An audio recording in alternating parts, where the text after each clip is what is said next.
What up, YouTube? It's your boy Javon, and you're tuned into another installment of Context Matters.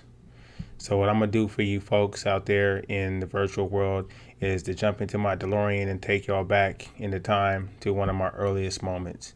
Don't ask me how I can remember, but as I've already stated in the previous vlog, I just seem to have been, whether you want to call it a gift or a curse, I've been able to capitalize on drawing back from memories of my previous past with a great deal of clarity and a great deal of detail. And so I want to share with you guys one of my earliest memories that I can recall.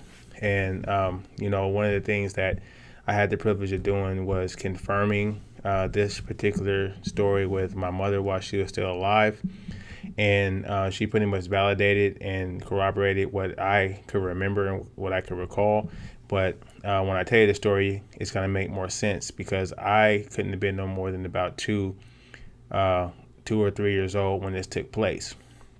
And so, as I was experiencing this, obviously, I didn't have the ability to understand what was going on around me. But as I've been able to look back in retrospect, every time I revisited this moment in my mind or told the story, it just begins to make more and more sense. And so, I want to share it with you guys just to kind of give you an introduction into my world of struggle at that particular point in time. So, one of the things that shocks people 10 out of 10 times when I tell them is that my mother had me when she was 13 years old, right? And so you can already imagine, you know, that by her deciding to have me at that early age and realistically not being set up physically, financially, or emotionally to, care for me, due to her own immaturity and age, but also the environment around her and what she had been subject to in her childhood. The things that I would eventually be exposed to are things that no child should ever be exposed to. But I want to start with one of the things that plagued my whole childhood and into my early adulthood, which was this power struggle that I was caught in the middle of between my mother and my grandmother.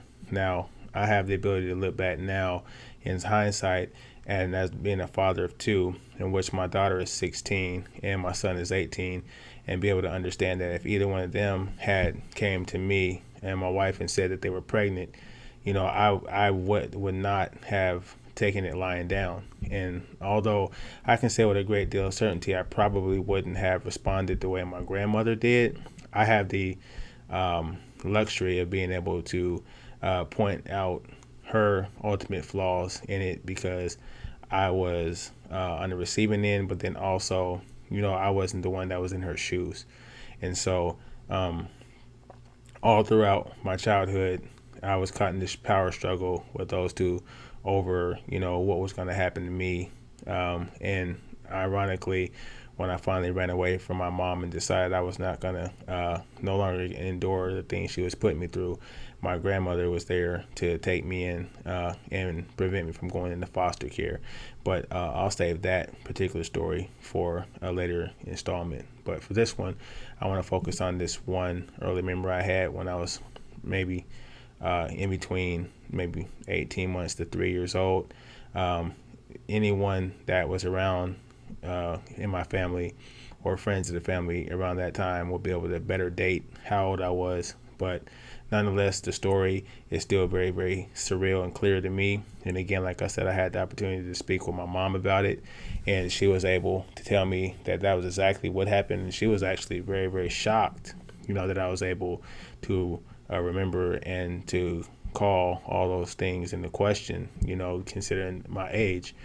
But when I was a baby, my mother, let my hair grow out, and so I can remember even back then being tender headed, but getting my hair braided. And so this particular incident happened. My mother, she, from what I've been told, after having me, she decided that being a failure at that point was an option. So she still continued to go to school, and then she got a job working at this chicken place, Church's Chicken to be exact. in order to kind of provide some sort of financial stability for me and her. And of course, we still lived with my grandmother at that point in time. But I remember being a little baby and sleeping in my mother and I's room, and hearing my grandmother come in and move things around. I remember it waking me up, but not enough to the point where I was ready to get up out of the bed. And I remember my grandmother coming in and out of the room a couple of times. And at some point, the light turned on, and I remember looking up at my grandmother and smiling. At that point, I loved my grandmother. I loved anyone, and was enthusiastic about seeing anyone in the household. And so I remember smiling at my grandmother. And mind you, usually when I am able to delve back into these experiences, for some strange reason, I'm typically looking at it from a vantage point where I'm like having an out of body experience, I should say. And so I'm looking at it, seeing myself in that moment, but I'm not seeing it through my own eyes. I'm seeing it from like a third person's perspective. But I remember smiling at my grandmother, and my grandmother coming in, turning the light on, and then she picked me up and she put me on her lap, and she started cutting my plaits, right? So my mother at that particular point in time had braided my hair into little plaits. And so she came in and she had some scissors, and she sat me on her lap, and she started cutting the plaits, the ends of my hair off, and leaving them on the bed. And just like any child, I think I sensed the anger and rage inside of her, and whatever it was that had stirred her to that action. And so I remember it going from me just being happy and not knowing what was going on to all of a sudden, absorbing and feeling that emotion, and then starting to feel scared and starting to try to pull away and scoop myself down out of her lap. To which point I remember her grabbing me with her arm and squeezing me tightly between her legs so that I couldn't slide down off the bed. And she cut all the plaits off of my hair, off my head, and put them on the bed. And what's crazy to me is that after she cut my hair, she got back, she let me go, put me back in the bed, turned out the lights, and walked out of the room and shut the door. And so I don't know for how long I was in the dark crying, but I do remember when my mother came home, right, and hearing her voice and crying out to her and having her come into the room and then seeing that look of just complete shock on her face, right? I remember her coming in, turning on the light, and running over and grabbing me and, putting me in her arms and walking out to where my grandmother was at. At that point in time, my grandmother was out in her living room, sitting in one of her chairs in front of her fireplace. And so I remember my mom running out with me in her arms and asking her what happened to my head, what happened to my hair. And, her and my grandmother getting into an argument. And I remember her hoisting me up and walking me back to the room and seeing that all of my little plaits were actually on the bed. And so she put me down and she started gathering up all of the my hair, my baby hair, and putting it in a plastic bag. It was like some sort of grocery bag. It wasn't like a Ziploc bag or anything like that. It was like a grocery bag, and putting it on the dresser. And so my grandmother came to the door, and I remember them arguing, and my mom was yelling at her about how she doesn't have the right to cut my hair, and my grandmother was yelling back and forth to her about whatever her issue was. And then she slapped my mom like right in front of me, which was completely terrifying to me. And so I remember my mom grabbing me up real fast, and my grandmother standing in the doorway, putting her hand like out against the door, and my mom telling her to move, she's gonna leave. And my grandmother telling her, you're not going anywhere. And so my mom went and got a little bag, a little backpack, and started packing up my some belongings of some sort. I'm assuming some stuff for me and some stuff for her. And my grandmother was standing in the door and was telling her she's not taking me anywhere. That if she wants to leave, she can leave, but she's gonna leave me here. And I remember my mom yelling and screaming and saying that you can't do this to me, and you're so evil, you're so mean. How could you cut his hair off? This is my baby, this is my child. He's not yours. You can't have him. You didn't even want me to have him in the first place, so you can't tell me what to do. He's mine. And so I remember my grandmother standing there in the doorway, and this is a common occurrence. This happened lots of times as I got older, and so I'm able to reflect back and to also recognize this had happened then. Whenever my grandmother and my mother would really get into these spats, one of the things my grandmother would do is she would take a poker from her fireplace, like the big long pokers that you use to kind of push the logs into the fire and settle the fire. She had that in her hand, but at that point she had it in her hand behind her back and had one arm holding on to the door. But I remember her taking the poker out and telling my mom if she tries to go through her or around her, she's gonna wish she never had, something to that effect. Can't remember the exact dialogue, but I remember my mom held me in her arms and she turned me so I'm facing her. She put my head up against her shoulder, and through that whole duration I was crying because they were yelling and screaming.